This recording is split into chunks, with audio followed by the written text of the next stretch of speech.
வணக்கம்.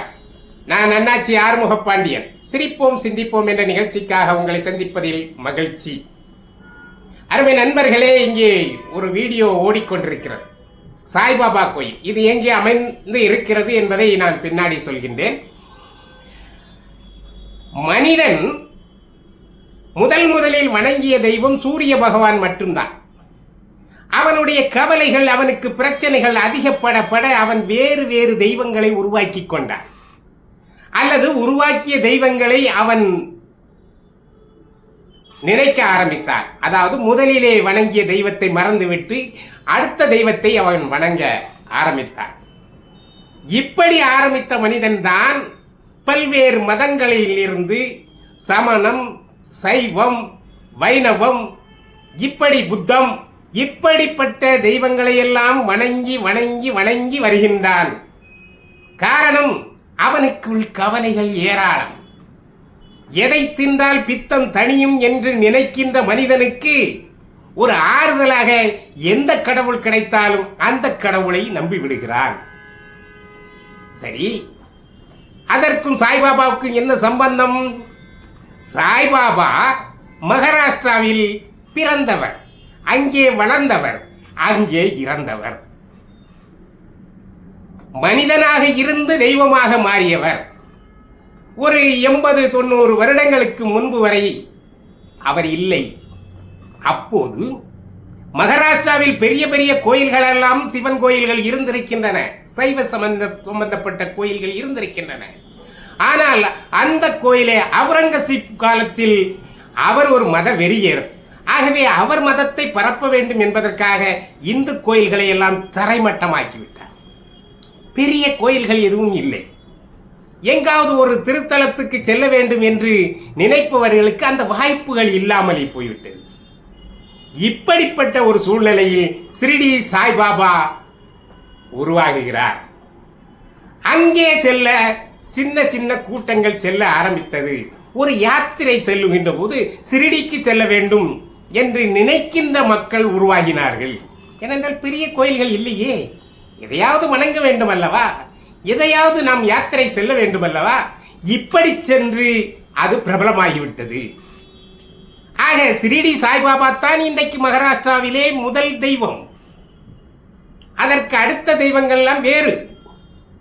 அந்த அளவிற்கு மகாராஷ்டிராவில் வேரூன்றி அந்த ஷிரடி சாய்பாபா ஆட்சி செய்கின்றார். சரி, அதற்கும் இங்கே தமிழ்நாட்டிற்கும் என்ன சம்பந்தம்? தமிழ்நாட்டிலே இருக்கின்ற மனிதனுக்கும் கவலைகள் இருந்து கொண்டுதானே இருக்கிறது. அவனுக்கும் பிரச்சனைகள் இருக்கத்தானே செய்கிறது. ஆகவே அவன் இதுவரைக்கு தனக்கே உரிய கலாச்சாரத்திற்கு உரிய சைவத்தையும் வைணவத்தையும் மறந்தான். அப்படி மறந்து எதையாவது யாரையாவது வணங்க வேண்டும், எனக்கு இந்த கடவுள் எனக்கு போதுமான சந்தோஷத்தை தரவில்லை, என் கவலையை தரவில்லை, என் கவலையை நீக்கவில்லை, என் கவலையை போக்கவில்லை, ஆகவே நான் வேறு தெய்வத்துக்கு செல்கிறேன். முருகனை வணங்கியவன் பெருமாளை வணங்குகின்றான், பெருமாளை வணங்கியவன் சிவனை வணங்குகின்றான், சிவனை வணங்கியவன் தேவியை வணங்குகின்றான். இப்படி அவன் மாறிக்கொண்டே இருக்கிறான். கஷ்டத்திற்கும் அவனுடைய பிரச்சனைகளுக்கும் ஏற்றவாறு தெய்வங்களை மாற்றிக்கொண்டே இருக்கிறார். இந்த சமயத்தில் கிறிஸ்தவமும் உள்ளே வந்துவிட்டது. இப்படிப்பட்ட பிரச்சனைகளுக்கு உரியவரிடத்திலே சென்று உங்களுக்கு நான் ஆறுதல் தருவேன் என்று சொல்லுகின்ற போது அவர்கள் பக்கமும் சாய்ந்தான் இந்த மனிதன். அவனுக்கு தேவை தன்னுடைய பிரச்சனை தீர வேண்டும், என்னுடைய கவலை தீர வேண்டுமே தவிர அவனுக்கு எத்தனை கடவுளை மாற்றினாலும் அவனுக்கு பிரச்சனையே இல்லை. ஒன்றே கடவுள் ஒருவரே தேவன் என்று சொன்னதெல்லாம் காதில் ஏறவில்லை. ஆதியும் அந்தமும் நான் தான் என்று சொன்னதெல்லாம் அவனுக்கு மறத்து போனது. ஆகவே ஏதாவது ஒரு தெய்வத்தை நாட வேண்டுமே என்று நினைக்கின்ற தருணத்தில் தான் இன்றைக்கு மும்பையிலே மகாராஷ்டிராவிலே இருக்கின்ற சாய்பாபா மெதுவாக தமிழ்நாட்டுக்கு வருகிறார். இன்றைக்கு சென்னை போன்ற பெருநகரங்களிலே காலூன்றி விட்டார். பல்வேறு இடங்களிலே சாய்பாபா இருக்கின்றார்கள். ஆகவே அங்கே சிவனை வணங்கியவனும் முருகனை வணங்கியவனும் இன்றைக்கு சாய்பாபா பக்தராகிவிட்டார்கள். ஷிரடிக்கு அவர்கள் யாத்திரையாக வருகின்றார்கள். அந்த யாத்திரையை இன்றைக்கு ஊரிலே கொண்டு சொல்லும்போது நான் சிரடிக்கு போய் வந்தேன், மிக சிறப்பாக இருக்கிறேன், என் பிரச்சனைகள் தீர்ந்து விட்டது, என் கஷ்டங்கள் போய்விட்டது என்றெல்லாம் சொல்லுகின்ற போது அதை கேட்கின்றவனுக்கும் தானும் சிரடி சாய்பாபாவின் பக்தனாக மாற வேண்டும் என்கின்ற எண்ணம் வருகிறது. அப்படிப்பட்ட ஒரு எண்ணத்தில் தான் இன்றைக்கு தமிழ்நாட்டிலே ஆங்காங்கே சிரடி சாய்பாபா கோயில்கள் உருவாகிவிட்டன. இதோ பார்க்கின்றீர்களே, இது எங்கள் ஊரில் திருநெல்வேலி மாவட்டத்தில் திசையனோலை பகுதியில் அந்த ஊருக்கு வெளியே ஒரு அற்புதமான இடத்தில் சாய்பாபா கோயிலை கட்டியிருக்கின்றார்கள். மிக சிறப்பான மும்பையை போலவே பூஜைகள், அதாவது ஆரத்தி என்று சொல்வார்கள், அது நடைபெறுகின்றது. ஆகவே அருமை நண்பர்களே, தமிழ்நாட்டிலும் சாய்பாபா பக்தர்கள் உருவாகிவிட்டார்கள். காரணம், தமிழ்நாட்டிலும் மனிதனுக்கு பிரச்சனைகள் இருக்கின்றன, தமிழ்நாட்டிலும் மனிதனுக்கு நோய்கள் இருக்கின்றன, தமிழ்நாட்டில் இருக்கின்ற மக்களுக்கும் கவலை இருக்கிறது.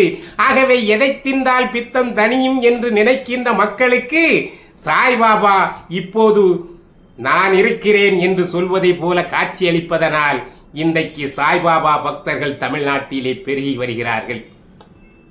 இதை ஒரு பக்கம் சைவ பெரியவர்கள் மடாதிபதிகள் எல்லாம் இன்றைக்கு எதிர்த்து கொண்டு அதற்கு எதிர்ப்பு குரல் கொடுத்து கொண்டிருக்கின்றார்கள். நம்முடைய நாட்டிலே எத்தனையோ தெய்வங்கள் இருக்கின்ற போது நீங்கள் ஏன் சாய்பாபை வணங்குகின்றீர்கள் என்று கேட்கின்றார்கள். ஆனால் மனிதனுக்கு கவலைகள் இருக்கின்ற வரை கடவுள்கள் நிச்சயம் உருவாகி கொண்டுதான் இருப்பார். அவனுக்கு கஷ்டம் இருக்கின்ற வரையில் எந்த கடவுளை நம்பினால் என்னுடைய பிரச்சனை தீரும் என்று நினைக்கின்ற எண்ணங்கள் மனதிலே இருக்கின்ற வரை எத்தனை புதிய தெய்வங்கள் வந்தாலும் அவர்கள் பின் செல்லத்தான் செய்வான். இது மனிதனுடைய இயல்பு, மாறவது. நன்றி, வணக்கம்.